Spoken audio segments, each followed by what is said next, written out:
अस्सलामुअलैकुम दोम क्लास, कैसे हैं आप सब। उम्मीद है कि आप सब खैरियत से होंगे। दोम क्लास, आज हम उर्दू बे के वाह जमा पढ़ेंगे। वाह जमा का सफ़ा नंबर है 18। आइए मेरे साथ मिलकर पढ़ें।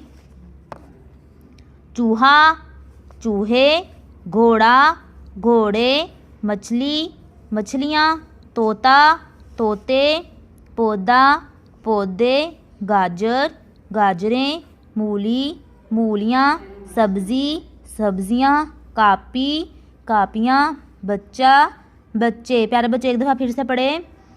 चूहा, चूहे, घोड़ा, घोड़े, मछली, मछलियाँ, तोता, तोते, पौधा, पौधे, गाजर, गाजरें, मूली, मूलियाँ, सब्ज़ी, सब्ज़ियाँ, कापी, कापियाँ, बच्चा, बच्चे। प्यारे बच्चे, अब आपने इसको अच्छे तरीके से याद करना है। मिलेंगे फिर। अल्लाह हाफिज़।